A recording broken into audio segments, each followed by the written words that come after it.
नमस्कार दोस्तों, आप सभी का स्वागत है हमारे YouTube चैनल पर। तो आज हम बात करेंगे DElEd exam 2021 latest update.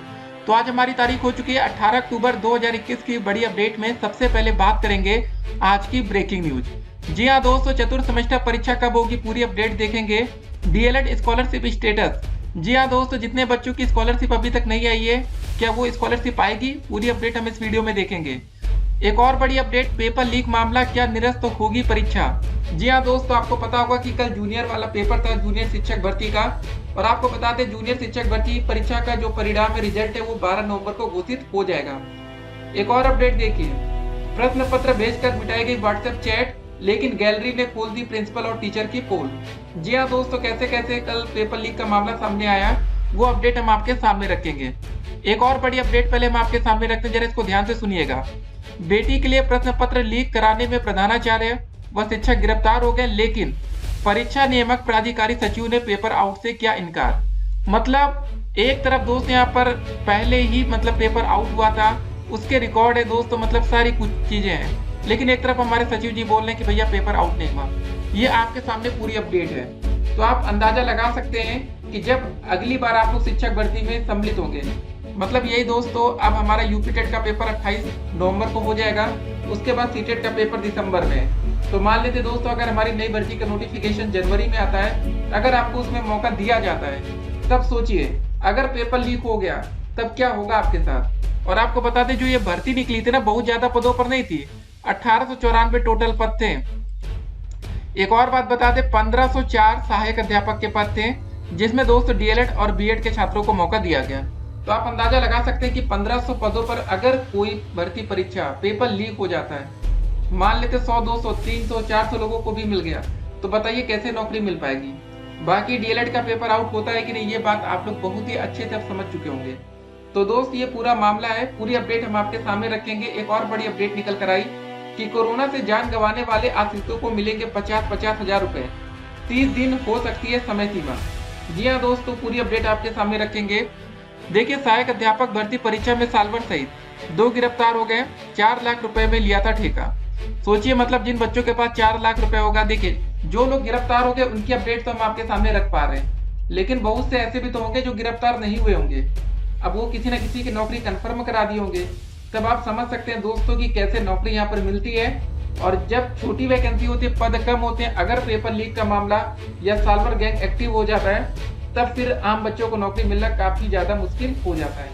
DElEd में सभी बच्चों ने लाखों रुपए खर्च किए हैं, नौकरी सबको नहीं मिल पाएगी, ये बात आपको अच्छे से पता है। तो गाइस, अगर कोई पेपर लीक हो तो उस परीक्षा को निरस्त करना चाहिए, ताकि किसी भी ऐसे बच्चे को नौकरी ना मिले जो बिल्कुल तैयारी नहीं किया था। और जो बताइए, जो बच्चे मेहनत दिन रात करते हैं, कोचिंग पढ़ते हैं, किताब खरीदते हैं 10-10, लेकिन उसके बाद क्या नतीजा आता है, नौकरी ना मिलना। एक और अपडेट आपके सामने रखेंगे, योगी सरकार द्वारा दी गई नौकरियों के आंकड़े। बेसिक शिक्षा समेत अन्य विभागों में 4.5 लाख लोगों को मिली है सरकारी नौकरी। एक माह में नौकरी तलाश करने वाले 15 लाख लोग बढ़ गए। एक तरफ दोस्त ये हो रहा है कि भैया 4.5 लाख लोगों को सरकार ने नौकरी दे दी, और आप सोचिए कि एक महीने के अंदर 15 लाख लोग बेरोजगार यहाँ पर मिले। इतना रजिस्ट्रेशन हो गया, कितनी ज्यादा बेरोजगारी है। तो चलिए हम आपके सामने पूरी अपडेट को रखेंगे, कोई भी अपडेट आज आपसे छूटेगी नहीं। इस अपडेट को देखिए दोस्तों, पहले 4.5 लाख से अधिक युवाओं को सरकारी नौकरी का कीर्तिमान। जी हाँ दोस्त, योगी जी आपको दिख रहे होंगे, तो आप अंदाजा लगा सकते हैं 2 करोड़ से अधिक लोगों को, ठीक है, एमएसएमई इकाइयों में रोजगार मिला 2 करोड़ लोगों को। ठीक है, जरा सुनिएगा, कितने लोगों को, 2 करोड़ से अधिक लोग। उसके बाद 1 करोड़ 50 लाख से अधिक श्रमिकों को मनरेगा में रोजगार। अब बताइए, मनरेगा की भी नौकरी को यहाँ पर दिखाया जा रहा है कि इसको नौकरी कह रहे हैं। ठीक है, उसके बाद दोस्तों आप देख सकते हैं 4,10,000 से अधिक युवा कौशल विकास के तहत सेवा योजित हुए। तो ये दोस्तों पूरा मामला है। 1 लाख से अधिक लोगों को मानदेय पर रोजगार मिला है। तो ये भैया सरकार अपने आंकड़े आपके सामने रख रही है। 1,25,987 बेसिक शिक्षा में नौकरियां मिली। ठीक है, अलग अलग दोस्तों अपडेट यहाँ पर आपके सामने रखी जा रही है। 1,43,445 यूपी पुलिस भर्ती एवं प्रोन्नति बोर्ड, सभी दोस्तों अपडेट हम आपके सामने रख रहे हैं, कुछ भी अपडेट आज आपसे छूटेगी नहीं। कुल नौकरियों का दोस्तों देखिए, संविदा कर्मचारी, आउटसोर्सिंग, अगर हम सबको जोड़ लें तो यहाँ पर संख्या आ रही 7,71,454 लोग। तो ये दोस्तों पूरी अपडेट है। एक लोग अमेठी से दोस्तों बोलती है वीनो रस्तोगी, और एक तरफ देखिए तृप्ति सिंह रायबरेली से। ठीक है ना, तो पूरी अपडेट अभी हम आपके सामने रखने वाले हैं। और जरा इस अपडेट को भी देखिए। 20 दिसंबर के बाद कभी भी चुनाव की घोषणा हो सकती है। 20 दिसंबर के बाद लग सकती है आचार संहिता। जी हाँ दोस्त, अगर एक बार आचार संहिता को लागू कर दिया गया तब देखिए नई भर्ती का विज्ञापन नहीं आ पाएगा। तो सिंपल सी बात है दोस्त, हमारा यूपी टेट का जो रिजल्ट है वो 28 दिसंबर तक आएगा। तो अगर नई भर्ती का विज्ञापन या दोस्तों सरकार क्लियर नहीं करती कि कितने पदों पर वैकेंसी आएगी, तब बहुत ही ज्यादा दिक्कत हो जाएगी। अगर वैकेंसी नहीं निकल पाई तो ये मान के चलिएगा भैया आपका साल तो ये बेकार हो ही जाएगा। और उसके बाद चुनाव होने के 2-3 साल से पहले तो नौकरी की उम्मीद कर ही नहीं सकते। सोचिए 2018 में अंतिम वैकेंसी आई थी, 2019 साल बर्बाद हो गया बच्चों का, 20 में कोई नौकरी नहीं है, 2021 अभी खत्म हो जाएगा, इसमें भी कोई नौकरी के आसार नहीं है। 3-3 साल बच्चे लगातार बेरोजगार हैं। 2022 में दोस्तों चुनाव है, इसीलिए नौकरी की एक उम्मीद है, नहीं तो वहां पर भी आप उम्मीद नहीं करते। प्रश्न पत्र भेजकर मिटाई व्हाट्सएप चैट, लेकिन गैलरी ने खोल दी प्रिंसिपल और टीचर की पोल। यहाँ पर दोस्तों देखिए पेपर लीक का मामला बिल्कुल आपके सामने क्लियर रखा जा रहा है। और एक तरफ सचिव जी कह देते भैया कोई पेपर ही लीक नहीं हुआ, बात ही खत्म हो गई। आपके सामने पूरी अपडेट है। परीक्षा नियामक प्राधिकारी सचिव ने पेपर आउट से कर दिया इनकार। ठीक है, तो आप लोग जितना मन है चिल्लाते रहिए, लेकिन कोई सुनवाई होगी ही नहीं। जब ऊपर से दोस्तों आदेश आ गया कि भैया पेपर लीक ही नहीं हुआ है और एक तरफ लोगों की गिरफ्तारी भी हो जाती है, तभी दोस्तों बच्चे कंफ्यूज हो जाते हैं कि कौन सच बोल रहा है कौन झूठ बोल रहा है। चलिए इस अपडेट को पहले हम आपके सामने रखते हैं।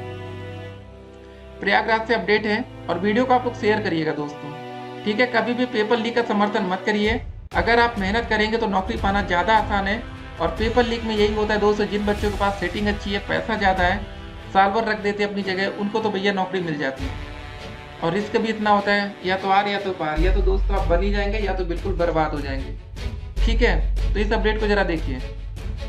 सहायक अध्यापक भर्ती परीक्षा में बेटी को पास कराने के लिए पर्चा लीक कराने के आरोपित एक प्रधानाचार्य तथा शिक्षक को रविवार सुबह यहां गिरफ्तार कर लिया गया।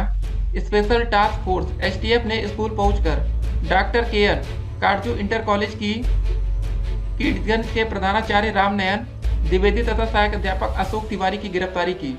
शिक्षक के मोबाइल की गैलरी से पेपर भी बरामद हो गया। जी हाँ दोस्तों, जब साक्ष्य बरामद हो गए उसके बाद पेपर को निरस्त क्यों नहीं किया गया? सवाल यहाँ पर ये है कि पेपर आउट हुआ कैसे। जी हाँ दोस्तों, एक तरफ होता है ना कि बिल्कुल कड़ी चौकसी बरती जा रही है, ये सब चीजें होती रहती है, लेकिन उसके बाद कैसे पेपर आउट हो गया? सोचिए, ये तो पकड़ गए महाराज, बाकी जो लोग नहीं पकड़े गए होंगे और जितने बच्चों तक पेपर पहुंचा हुआ उनकी तो भैया नौकरी कंफर्म हो जाएगी। तो दोस्तों इसीलिए हम कहते हैं कि कभी भी आपको पेपर लीक का समर्थन नहीं करना चाहिए।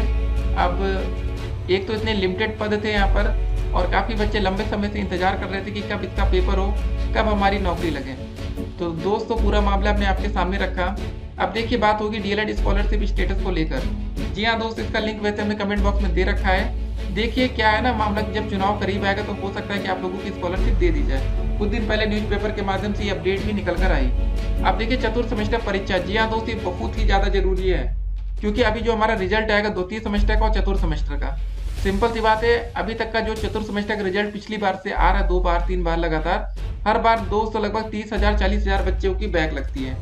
अगर इस बार भी दोस्तों संख्या कम भी होती है, मान लेते 100 बच्चे की बैक लगी, तो गाइस उनको दोबारा मौका तभी मिलेगा जब द्वितीय सेमेस्टर का, मतलब जिन बच्चों का अभी पेपर हुआ है, जो बच्चे पास होंगे उनको थर्ड में प्रमोट करके उनका फोर्थ का पेपर कराया जाएगा। तो गाइस ये एक अंतिम मौका हो सकता है आप लोगों को शिक्षक भर्ती में मौका पाने के लिए। तभी कह रहे हैं कि जल्द से जल्द प्रयास होना चाहिए, जितना ज्यादा प्रयास होगा उतनी ही जल्दी रिजल्ट क्लियर होगा। और दोस्तों जो हमारी नोटिस आई थी कुछ दिन पहले, जो हमारी कॉपियों का मूल्यांकन था दोस्तों, वो 6 तारीख से लेकर 18 अक्टूबर तक था। तो दोस्त उसकी समय सीमा भी आज हमारी समाप्त हो रही। तो मतलब ये मान सकते हैं कि अगले 2 से 3-4 दिन के अंदर अगर हमारा रिजल्ट नहीं आता तब यूपी टेट वैलिड पर भी दोस्तों एक सवाल या क्वेश्चन मार्क लग जाएगा। जो भी दोस्तों अपडेट निकल कर आएगी, अपडेट हम आपके सामने रखेंगे। फिलहाल दोस्तों यहाँ बच्चों को प्रयास करना चाहिए कि जितना जल्दी से जल्दी हो सके रिजल्ट घोषित होना चाहिए। बाकी दोस्तों आप पेपर लीक का मामला देख सकते हैं भैया कि पिताजी थे अपनी बेटी के लिए पेपर वायरल कराने निकल गए या आउट करा दिए, उसके बाद ये पकड़ गए। बाकी दोस्तों कुछ और लोग होते हैं, तो चलिए इनकी बेटी का सवाल था, लेकिन और भी वो लोग होते हैं जिनको पैसों के लिए पेपर आउट कराना होता है। सोचिए उनकी कमाई कितनी हुई होगी और पेपर लीक। तो मतलब गाइस इसीलिए कहते हैं नौकरी पाना इतना आसान आज की डेट में नहीं है। एक बात और याद रखिएगा, पेपर आउट कराने वाले दोस्त जो होते हैं उनकी तो बात छोड़ते हैं, लेकिन एक बात सबसे जरूरी ये है कि मान लेते दोस्तों आपकी एकेडमिक 30 नंबर की है। एकेडमिक मतलब ये समझ लीजिए हाई स्कूल में आपको जो परसेंटेज इंटर में, ग्रेजुएशन और डीएलएड या दोस्तों बीएड कर रहे हैं, चारों को जोड़ के दोस्तों जितना भी परसेंटेज है उससे 10 से भाग कर दीजिए, नंबर जोड़ लीजिए कितना आ रहा है। अगर आपकी एकेडमिक 30 प्लस चल रही तब तो दोस्तों आप सेफ जोन में हैं। अगर आपकी एकेडमिक 30 से कम में चल रही है, मान लेते 28, 29, 27, 25, तब आप सेफ जोन में नहीं है। तो आप अच्छे से पढ़ाई करिएगा। लापरवाही अगर आप करेंगे तो ये मान के चलिए कि आपकी नौकरी नहीं मिल पाएगी। ठीक है, कुछ स्पेशल वर्ग है जहाँ पर आपको फायदा हो सकता है, जैसे कि एसटी कैटेगरी। यहाँ दोस्तों पिछली बार सीटें खाली रह गई थी। एससी कैटेगरी यहाँ मेरिट जनरल, ओबीसी और ईडब्ल्यूएस से थोड़ी डाउन जा सकती, ज्यादा अंतर देखने को नहीं मिलेगा क्योंकि अब बच्चों की संख्या निरंतर बढ़ती जा रही है। तो गाइस, अगर इस बार आपने प्रयास अच्छा नहीं किया या तैयारी आपकी अधूरी रही तो फिर अगर आप नौकरी से चूक गए तो याद रखिएगा 5-6 साल तक आप बेरोजगार बने रहेंगे। हर साल वैकेंसी निकल कर नहीं आती है। 2015 बैच के बच्चे आज भी दोस्तों याद करते होंगे वो दिन जब उनका इंग्लिश का पेपर हुआ था, उस समय 4th सेमेस्टर का। लगभग दोस्तों 20,000 से लेकर 40,000 बच्चों की बैक आ गई। सोचिए, बिल्कुल शिक्षक भर्ती के करीब आ गए थे कि अब मौका मिल जाएगा। कुछ बच्चे तो यूपी टेट की परीक्षा भी पास कर लिए, लेकिन डीएलएड में एक विषय में बैक लगने की वजह से वो शिक्षक भर्ती में नहीं बैठ पाए और अभी तक वो बेरोजगार बने हुए हैं। हो सकता है दोस्तों कि अभी उन्होंने जूनियर वाली वैकेंसी में पार्टिसिपेट किया हो, लेकिन आप अंदाजा लगाइए कि यार वैकेंसी कितना लेट से आती है। ठीक है, तो चलिए मिलेंगे एक और वीडियो में दोस्तों। तब तक के लिए स्टे कनेक्टेड। आप लोग परीक्षा की तैयारी अच्छे तरीके से करिए। बाकी कमेंट बॉक्स में हमने ढेर सारा लिंक दिया, उसको लगातार चेक करते रहिए। ठीक है, हाँ, कोरोना वाली अपडेट जरा आपके सामने रख देते हैं कि कोरोना वाली क्या अपडेट अभी निकल कर आई थी। तो चलिए दोस्तों देखेंगे इसको। अपडेट लखनऊ से कि कोरोना संक्रमण की वजह से जान गंवाने वालों के आश्रितों के लिए योगी सरकार ने राहत भरा फैसला किया है। इन आश्रितों को सरकार 50-50 हजार रुपए की सहायता राशि देगी। इस संबंध में मुख्यमंत्री योगी आदित्यनाथ ने उच्च स्तरीय बैठक में रविवार को निर्देश जारी कर दिए। कोरोना संक्रमण ने प्रदेश में भी विकराल स्थिति पैदा कर दी थी। पहली लहर से अधिक घातक दूसरी लहर रही, जिसमें हजारों लोगों की संक्रमण से मृत्यु भी हो गई। सीएम योगी ने संक्रमण से काल कवलित हुए लोगों के 100 जन को सहयोग स्वरूप 50,000 रुपए देने का निर्णय लिया है। अपने सरकारी आवास पर उच्च अधिकारियों के साथ बैठक में उन्होंने निर्देश दिया कि कोई भी पात्र परिवार इस राहत राशि से वंचित न रहे। इस संबंध में विस्तृत गाइडलाइन जल्द जारी कर दिए जाएंगे।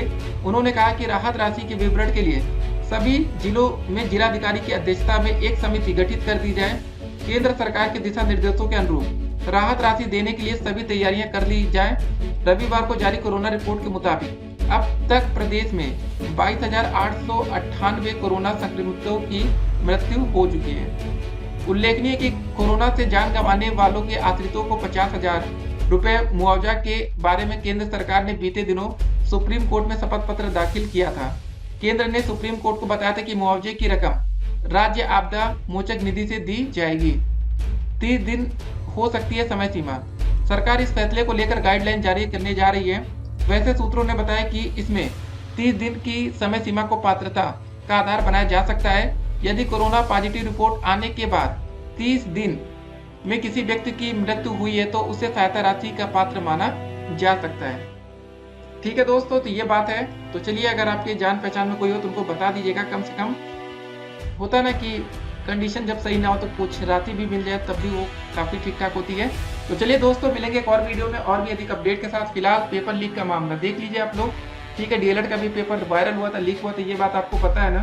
तो आप सोचिए, यहाँ पर जिन बच्चों को मिला होगा उनकी तो नौकरी लग जाएगी, बाकी बच्चे बेरोजगार रह जाएंगे। चलिए मिलते हैं एक और वीडियो में, तब तक के लिए stay connected. Have a nice day.